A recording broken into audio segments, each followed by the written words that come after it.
वो सारी महत्वपूर्ण खोज जो कि कक्षा 12वीं एनसीईआरटी में दी गई है, अपने उत्तर में चार चांद लगाने के लिए आप इसका प्रयोग करोगे तो एग्जामिनर का दिल गार्डन हो जाएगा। आपको सब कुछ पता है, को बार बार पढ़ते रहिएगा। यही अंतर बच्चों आपको टॉपर बनाने का काम करेगा, जिसमें से 100% क्वेश्चन आएगा ही आएगा सब्जेक्टिव और ऑब्जेक्टिव को धार देने के लिए। प्यारे साथियों नमस्कार, एक बार फिर से आपका स्वागत है आपके विद्याकुल परिवार पर। साथियों मेरा नाम है कुलदीप और हम आपके लिए लेकर गया हूं कक्षा 12वीं जीव विज्ञान की परीक्षा की एक बहुत ही शानदार वीडियो। जी हां साथियों, आप जानते हैं कि परीक्षा में ऑब्जेक्टिव प्रश्न में एक प्रश्न बहुत आता है कि कोई एक चीज दे देगा, प्रयोग दे देगा कोई, या फिर कोई अलग चीज दे देगा जो जीव विज्ञान संबंधित हो और पूछेगा इसकी खोज कब और कहां हुई और किसने की थी। तो साथियों इसकी चिंता आपको नहीं करनी है, पूरी किताब पलटने की जरूरत नहीं है, क्योंकि मैं आपके लिए लेकर आ गया हूं वो सारी महत्वपूर्ण खोज जो कि कक्षा 12वीं एनसीईआरटी में दी गई है और उसको करने वाले खोजकर्ता का नाम यानी वैज्ञानिकों का नाम इस पूरी वीडियो में आपको मिल जाएगा। किस वैज्ञानिक ने क्या खोजा था बहुत ही शानदार तरीके से।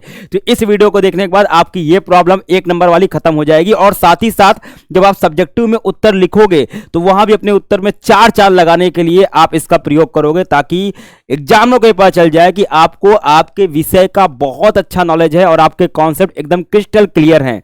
तो साथियों देर नहीं करते हैं, आज का ये टॉपिक स्टार्ट करते हैं, जिसमें हम पढ़ेंगे जीव विज्ञान के प्रमुख खोज का वह सिद्धांत। कौन से ऐसे खोज हैं जो जीव विज्ञान में कक्षा 12वीं में आपको पढ़नी है, सिद्धांत और उसके खोजकर्ता कौन है। तो पहला यहां पे है बच्चों निषेचन की खोज। बच्चे बहुत गलती कर देते हैं निषेचन की खोज और द्विनिषेचन की खोज में। ठीक है, स्क्रीनशॉट लेते चलिएगा मेरे साथ बच्चों। द्विनिषेचन की खोज की थी भैया स्ट्रॉसबर्गर साहब ने की थी, और सॉरी निषेचन खोज, और द्विनिषेचन खोज की थी भैया नवाशीन साहब ने। ठीक है, कंफ्यूजन मत कर देना। निषेचन की खोज की थी भैया स्ट्रॉसबर्गर ने और द्विनिषेचन खोज की थी जो कि पौधों में पाया जाता है केवल, वो नवाशीन साहब ने की थी। इसी प्रकार असंग जनन की अगर बात करें, अब देखो असंग जनन का क्वेश्चन पूछेगा, आपने असंग जनन के बारे में लिख दिया। क्या लिख दिया कि असंग जनन, अगर कोई बीज का निर्माण बिना निषेचन के हो जाता है इसको हम असंग जनन कहते हैं। आप ये लिख दोगे मेरे भाई। अब ये असंग जनन की खोज अगर आपने लिख दी कि किसने की है, एग्जामिनर का दिल गार्डन हो जाएगा, आपको सब कुछ पता है। तो असंग जनन की खोज किसने की थी भैया? विंकलर साहब ने की थी। इसको आप याद कर लीजिएगा। इसको आप एक काम करिएगा, मैं स्क्रीनशॉट लेने का मौका दे रहा हूं, इसको बार बार पढ़ते रहिएगा। ठीक है, पढ़ाई के दौरान 5 मिनट का ब्रेक लिया, बैठे हैं, एक बार देख लिया, आपको ये याद हो जाएगा। बहुभ्रूणता खोज किसने की थी? एंटोनी वॉन लीवेनहॉक साहब ने की थी।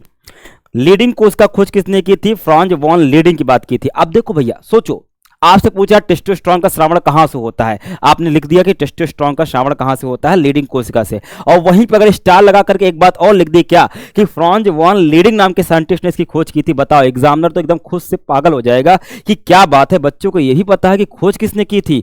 तो भैया इसका प्रयोग जरूर करना, तभी तो टॉपर बनोगे। टॉपर कुछ अलग करते हैं, टॉपर कुछ ऐसा नहीं है कि कहीं और से ऐसा कुछ लिख दिया। टॉपर आपके तरह लिखते हैं, बस उसमें कुछ अंतर कर देते हैं। यही अंतर बच्चों आपको टॉपर बनाने का काम करेगा। ठीक है, चलो अगला देखते हैं।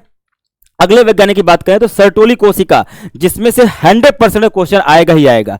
तो सर्टोली कोशिका खोज किसने की थी? एनरिको सर्टोली ने की थी भैया। अगर आपसे पूछेगा सर्टोली कोशिका के बारे में तो लिख दीजिएगा एनरिको सर्टोली ने इसकी खोज भी की थी। अनुवांशिकी शब्द किसने दिया था? एक नंबर क्वेश्चन फेवरेट है भैया, विलियम बेटसन ने दिया था। अनुवांशिकी के जनक कौन है? तो अनुवांशिकी के जनक मेंडल साहब हैं भैया। अनुवांशिकी के जनक मेंडल हैं और अनुवांशिक शब्द की खोज भैया विलियम बेटसन ने की थी। जीन जो है, जीन जो शब्द है, इसको किसने दिया था? विलियम जॉनसन ने दिया था भैया। याद रखना, आप लोग क्या करते हो, जैसे अनुवांशिकी वर्ड है आपने सिर्फ और सिर्फ मेंडल लिखना शुरू कर दिया। सिर्फ मेंडल नहीं मेरे भाई, मेंडल का भैया भी यहां पे है। मेंडल की जो खोज है उसकी पुनर्खोज किसने की थी? तो मेंडल के नियमों की पुनर्खोज की थी शेरमैक ने, डी व्रीज ने, कॉल कॉरेंस ने। भैया एक नंबर क्वेश्चन, लघु त्रि में कितनी बार आता है, बस इतना आपको याद करना है, आपका एकदम काम हो जाएगा। अगला है बच्चों क्या? जीनोटाइप फिनोटाइप, इसको किसने बताया था? जीनोटाइप फिनोटाइप अवधारणा किसने की थी भैया? ये दिया था विलियम जॉनसन साहब ने। अपूर्ण प्रभाविता खोज किसने की थी? कॉल कॉरेंस साहब ने की थी। रक्त वर्ग की खोज किसने की थी? कार्ल लैंडस्टीनर ने की थी। अब बताओ, एक चीज बताओ, अगर आपसे पूछ रहा है रक्त समूह के बारे में, सहप्रभाविता के बारे में पूछ रहा है, तो आप उसमें इस बात को मेंशन कर सकते हो कि कार्ल लैंडस्टीनर साहब ने क्या की थी? खोज की थी रक्त वर्ग की। भैया नंबर एकत्रित मिलेंगे तभी। ठीक है, वंशागति का गुणसूत्रवाद किसने दिया था? वॉल्टन सटन और थियोडोर बोवेरी ने दिया था भैया। 2 साइंटिस्टों ने मिलकर काम किया था। इसके अलावा सहलग्नता की खोज किसने की थी? तो टीएच मॉर्गन साहब ने की थी, ड्रोसोफिला नाम के कीट में की थी। तो भैया इसको याद रखना। और आगे चल के देखते हैं, लिंग निर्धारण किसने खोजा था भैया?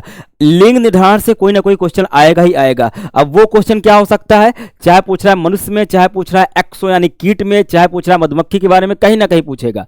तो जब भी आप लिंग निर्धारण के बारे में लिखोगे तो स्टार्टिंग कैसे करोगे? लिंग निर्धारण की खोज किसने की थी? हेकिंग साहब ने की थी। ये बताते हुए चलोगे भैया, एग्जामिनर पहली लाइन पढ़ के फिदा हो जाएगा और पूरे नंबर देने पर विवश हो जाएगा। ठीक है।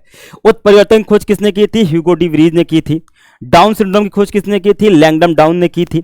अनुवांशिक पदार्थ की खोज किसने की थी? फ्रेडरिक मेस्टर साहब ने की थी भैया। डीएनए की खोज की थी। डीएनए का पहला मॉडल किसने दिया था? वाटसन और क्रिक ने दिया था भैया। ऐसी ऐसी खोजें एकदम दिमाग में बैठा रखना, सिर्फ ऑब्जेक्टिव के पॉइंट ऑफ व्यू से नहीं, सब्जेक्टिव को डेकोरेट करने के लिए, सब्जेक्टिव को और आकर्षक बनाने के लिए, सब्जेक्टिव में अपने आंसर में वजन लाने के लिए इन सबका इस्तेमाल करना बहुत जरूरी है। ट्रांसडक्शन की खोज किसने की थी? फ्रेडरिक ग्रिफिथ ने, यानी रूपांतरण की खोज की थी। अनुवांशिक पदार्थ डीएनए की पुष्टि किसने की थी? हर्शेम चेज ने की थी। प्रतिकृति खोज किसने की थी? मैथ्यू मेसेल्सन और स्टाल ने प्रतिकृति का सिद्धांत दिया था, प्रायोगिक सिद्धांत दे दिया था असुरक्षित मॉडल का। ठीक है। लैक ऑफ प्रॉन की खोज किसने की थी भैया? जैकब और मोनार्ड ने। ये तो बहुत बार पूछा गया है। अनुवांशिक कूट की खोज किसने की थी भैया? जैकब और अनुवांशिक कृत की। ठीक है। यहाँ भैया अनुवांशिक कृत की पूछ रहा है भैया, कूट की, तो यहाँ थोड़ा सा एक प्रॉब्लम आ गई है। अनुवांशिक कूट की अगर बात करेगा, अनुवांशिक कूट है, एक सेकंड में बच्चा, एक सेकंड, थोड़ी सी दिक्कत हुई है। अनुवांशिक कूट की खोज किसने की थी? तो नीरेनबर्ग और मिथेई ने, नीरेनबर्ग और मैथाई ने, नीरेनबर्ग व मैथाई। अब सही है, नीरेनबर्ग व मैथाई ने क्या किया था? अनुवांशिक कूट की खोज की थी। ठीक है। अगला क्वेश्चन बच्चों आपके सामने है, क्वेश्चन मतलब अगला खोजकर्ता का नाम आपके सामने है। डीएनए अंगुली छापन एलेक्स जेफरी ने, डीएनए अंगुली छापन पूछेगा, एलेक्स जेफरी का नाम आप बताओगे साथ में। विकास का रासायनिक सिद्धांत दिया था ओपरियन और हाल्डेन ने। उपार्जित लक्षणों की वंशागति का सिद्धांत दिया था लेमार्क जी ने। युगतम की उत्तरजीविता दी थी भैया डार्विन ने। पारिस्थितिकी के जनक कौन है? ओडम जी हैं। ठीक है। इन सब चीजों को दिमाग में एकदम बैठा के रखना। पारिस्थितिकी शब्द जहां पे आएगा, आप लिख रहे हो, नहीं पूछेगा तब भी तो बताओगे, तभी तो बताएगा, आपकी डीप नॉलेज को इंडिकेट करेगा। इसी प्रकार से अगला है भैया यहाँ पे प्लांट एक्सपेरिमेंट किसने किया था भैया? प्लॉट एक्सपेरिमेंट किसने किया था? प्लॉट एक्सपेरिमेंट किया था भैया टिलमैन साहब ने। पॉलीब्लेंड की खोज किसने की थी? अहमद खान ने। 2024 के क्वेश्चन में आया था कि पॉलीब्लेंड को किसने बनाया था? तो अहमद खान जी ने बनाया था, जो कि बेंगलुरु में एक प्लास्टिक बोरी के विक्रेता थे। ठीक है।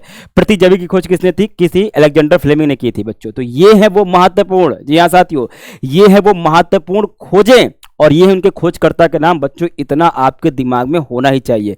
बार बार बोल रहा हूं बच्चों, इसलिए नहीं याद करना है कि ऑब्जेक्टिव के लिए, सब्जेक्टिव के लिए भी याद करना है। तो आशा करता हूं बच्चों कि आपने सबका स्क्रीनशॉट ले लिया होगा और आपको अच्छे समझ आ गया होगा। इसका उपयोग जरूर करिएगा अंतिम समय में अपने सब्जेक्टिव और ऑब्जेक्टिव को धार देने के लिए। तो आशा करता हूं बच्चों कि आपको ये वीडियो बहुत पसंद आई होगी और ऐसी वीडियो को देखने के लिए हमसे जुड़े रहिए। मिलते हैं साथियों ऐसी वीडियो में, और कमेंट करके बताना कि आगे तुम्हें कौन सी दिक्कत आ रही है। उसके लिए ही बच्चों वीडियो सेक्शन बहुत तगड़ा आपके लिए वीडियो लेकर आएंगे। ठीक है। आज की वीडियो कैसे लगी जरूर बताइएगा, और क्या आप ये चाहते हैं कि मैं आपके लिए बनाऊं महत्वपूर्ण तिथियों वाला भी? अगर चाहते हो तो कमेंट करके जरूर बताना। तो मिलते हैं साथियों अगली वीडियो में, तब तक सभी साथियों को नमस्कार, प्रणाम और जय हिंद।